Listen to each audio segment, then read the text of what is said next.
샬롬, 매일 성경과 함께하는 아름빛 교회 말씀 묵상 아름빛 바이블 키트 시간입니다.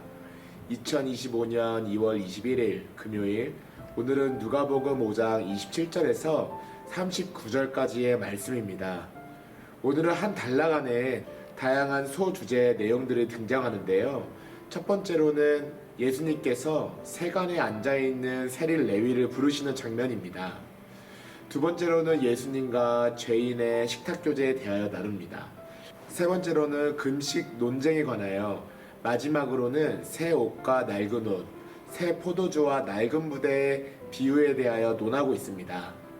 그 중에서도 누가복음 5장 36절에서 39절까지만 읽고 오늘 본문 전체를 함께 묵상해 보겠습니다. 또 비유하여 이르시되 새 옷에서 한 조각을 찢어 낡은 옷에 붙이는 자가 없나니 만일 그렇게 하면 새 옷을 찢을 뿐이요 또 새 옷에서 찢은 조각이 낡은 것에 어울리지 아니하리라.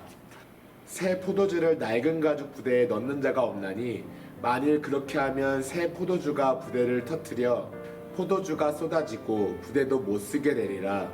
새 포도주는 새 부대에 넣어야 할 것이니라. 묵은 포도주를 마시고 새 것을 원하는 자가 없나니 이는 묵은 것이 좋다 함이니라. 마가복음에서는 예수님이 바닷가로 나가셔서 무리를 가르치셨다고 이야기하지만 누가복음에서는 생략하고 곧바로 레위라 하는 세리와의 만남을 소개합니다. 마가복음에서 예수님이 어부들에게 나를 따라오라는 명령을 주셨지만 누가복음에서는 따라오라는 명령을 생략하고 내가 사람을 취하리라는 말에 모든 것을 담습니다. 어부들과 레위를 부르신 목적은 동일합니다. 사람을 취하는 일입니다. 레위는 세리입니다. 세리는 로마가 정한 세금을 유대인들에게서 정수하고 추가 금액을 자유롭게 조정하여 돈벌이로 삼았습니다. 유대인들은 세리를 죄인 취급하며 낮추어 부르곤 했습니다. 그런 세리인 레위를 부르십니다. 이제부터 그는 돈을 위해서가 아니라 하나님 나라의 명예를 위해서 사람들을 취할 것입니다. 세간에 앉아있던 그가 자리를 박차고 예수를 따릅니다. 그런데 뜻밖에도 다음 장면은 레위 집에서 펼쳐집니다. 그가 모든 것을 버리고 예수님을 따르려 가장 먼저 한 일은 예수님을 집으로 초청해 잔치를 베푸는 일이었습니다. 동족 유대인들 중 적대감 없이 그처럼 따뜻하게 자신을 불러준 이가 예수님이 처음이었을 것입니다. 제자들을 포함한 많은 사람이 이 잔치에 참여했습니다. 특히 평범한 유대인들이 세리와 그의 동료들과 함께 식탁교제를 나눈다는 것은 수치와 부정을 자처한 일입니다. 앞 단락에서 갈등의 원인으로 등장했던 바리새인과 서기관들이 이런 정황을 포착하고 예수님의 제자들을 비난의 타깃으로 삼아 문제를 제기합니다. 그 자리에 죄인들도 있었는데 유대교에서 죄인은 율법과 전통을 심각하게 범해 공동체에서 부정 혹은 불명예로 낙인 찍힌 자들입니다. 종교 지도자들이 보기에 세리와 죄인은 공동체 변두리에서 유유상종하는 자들입니다. 예수님의 제자들이 그런 사람들과 자유롭게 식사하는 것은 유대교의 경건한 전통을 어기는 행동이었습니다. 예수님은 제자들에게 던진 질문에 답하십니다. 앞서 사용하신 의사에 대한 속담이 조금 변형되어 비유로 등장합니다. 의사는 건강한 사람이 아니라 병든 사람에게 필요하다는 말씀입니다. 예수님은 지금까지 귀신 들린 사람, 나병 환자, 각종 질병에 걸린 사람들을 자유롭게 만나고 치유하셨습니다. 병든 사람에게 가장 필요한 존재는 그들을 치료할 수 있는 의사입니다. 하지만 예수님은 단순히 육체의 병을 고치는 의사가 아니라 죄인을 고쳐 의롭게 하시는 유일한 영적 의사, 곧 하나님의 아들이십니다. 따라서 예수님께서 이 땅에 오신 것은 의인이 아니라 죄인을 만나기 위함이며 죄인들에게 반드시 필요한 분이십니다. 오랜 세월 율법과 전통에 의존하며 스스로 의롭다고 여겼던 사람들이야말로 참된 죄인입니다. 겉으로는 경건해 보이지만 내면은 심각하게 부패한 그들이야말로 진정한 환자입니다. 예수님은 당신의 오심이 의인이 아닌 죄인을 불러 회개시키기 위함이라고 분명히 선언하십니다. 단락을 잘 보면 두 가지 사건을 하나의 논쟁으로 연결하여 전개하는데요. 죄 사함의 문제에서 논쟁에서 밀린 종교 지도자들은 이제 금식 문제로 논점을 돌립니다. 그들은 세례 요한의 제자들과 바리새파 제자들은 금식하며 기도하는데 예수님의 제자들은 세리의 죄인들과 함께 먹고 마신다고 비난합니다. 흥미로운 점은 요한의 제자들이 자주 금식하며 기도한다는 점을 들어 예수님의 제자들을 비판하는 근거로 삼았다는 것입니다. 누가복음에서 요한과 예수님은 같은 무대에 등장하지 않는다는 점을 우리는 이미 살펴보았습니다. 그러나 종교 지도자들은 구약시대의 마지막 인물인 요한을 끌어들여 새 시대를 여는 예수님을 비난하는 데 이용합니다. 그들의 관점에서 보면 예수님과 제자들은 죄인들과 함께 식사하며 유대교의 전통과 경건한 신앙을 무시하고 있는 듯 보였습니다.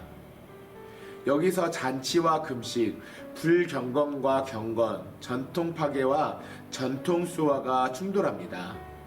예수님은 먼저 결혼잔치의 비유로 응답하십니다. 결혼식에 참석한 손님들이 신랑과 함께 있을 때 금식하는 것은 있을 수 없는 일입니다. 어떤 혼인잔치에서도 손님들에게 금식을 요구하지 않습니다. 결혼식은 기쁨의 자리이며 금식이 아닌 잔치를 베푸는 날입니다. 신랑이 베푸는 축제의 자리를 마음껏 누리는 것이 당연합니다. 그리고 이제 예수님이 바로 그 신랑이십니다. 그러므로 제자들이 금식할 이유가 없습니다. 다만 신랑이 떠나는 날이 오면 그때는 금식할 것입니다. 예수님은 앞으로 다가올 고난을 암시하십니다. 중요한 것은 이 혼인잔치에 초대받은 사람들이 세리와 죄인들이라는 점입니다. 반면 스스로 의롭다고 여긴 자들은 이 잔치에 초대받지 못합니다. 이후 예수님은 옷과 포도주 부대의 비유를 말씀하십니다. 금식과 잔치가 옛 시대와 새 시대의 대조를 보여주었듯이 옷과 포도주 비유는 같은 의미를 강조합니다. 예수님은 낡은 옷을 기우기 위해 새 옷을 찢어 그 천을 붙이는 사람이 없다고 말씀하십니다. 그렇게 하면 새 옷도 망가지고 낡은 옷과도 어울리지 않기 때문입니다. 낡은 것과 새 것의 조화를 이루지 못한다는 점을 강조합니다. 즉 종교 지도자들은 낡은 전통을 지키기 위해 새로운 질서를 거부하고 있습니다. 그러나 옛 시대와 새 시대는 공존할 수 없습니다. 새 시대가 오면 옛 시대는 물러나야 합니다. 이어지는 포도주 부대의 비유도 같은 원리를 보여줍니다. 오랜 시간 발효 과정을 견딘 낡은 가죽 부대는 더 이상 탄성을 유지하지 못합니다. 그래서 새 포도주를 그 낡은 부대에 담으면 낡은 부대가 견디지 못해 터지고 결국 포도주와 부대 모두를 잃게 됩니다. 새 포도주는 반드시 새 부대에 담아야 합니다. 이는 새 시대를 감당하지 못하는 낡은 유대교 체제의 한계를 보여줍니다. 누가는 마지막으로 묵은 포도주와 새 포도주의 비교를 덧붙입니다. 이전 비유들은 새 시대의 우월성을 강조했지만 이 마지막 구절은 무조건 새 것이 좋은 것이 아님을 지적합니다. 더 중요한 것은 단순한 새로움이 아니라 참된 가치를 가진 것이 무엇인가입니다. 새 옷과 새 부대가 낡은 것보다 더 우수한 것이라면 묵은 포도주는 새 포도주보다 더 가치 있는 것으로 여겨집니다. 예수님이 오심으로 시작된 새 시대는 이전 시대와 비교할 수 없을 만큼 우월합니다. 결국 이 비유들은 잔치와 금식, 새 옷과 낡은 옷, 새 부대와 낡은 부대, 그리고 묵은 포도주와 새 포도주를 통해 새 시대와 옛 시대의 차이를 선명하게 드러내는 것입니다. 사랑하는 아름빛 성도 여러분, 우리를 살리는 것은 묵은 교리와 전통이 아니라 복음 안에서 예수님과 나누는 생생하고 역동적인 친교의 자리입니다.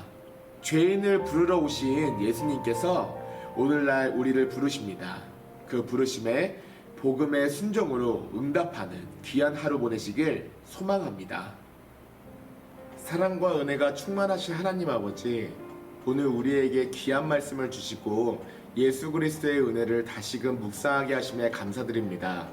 주님, 예수님께서 세리 레위를 부르시고 그가 모든 것을 버리고 주님을 따랐던 것처럼 우리도 주님의 부르심에 온전히 순종하는 삶을 살게 하여 주시옵소서. 우리의 욕심과 죄악을 내려놓고 주님만을 의지하는 믿음을 허락하여 주시옵소서. 주님, 우리는 종종 종교적인 형식과 전통에 사로잡혀 주님께서 가져오신 새 시대에 온전히 받아들이지 못할 때가 있습니다. 낡은 옷을 붙들고 낡은 가죽 부대에 새 포도주를 담으려 할 때가 있습니다. 우리의 완고한 마음을 깨트려 주시고 오직 성령님께서 새롭게 하시는 은혜를 경험하게 하여 주시옵소서. 감사드리며 예수님의 이름으로 기도드립니다. 아멘.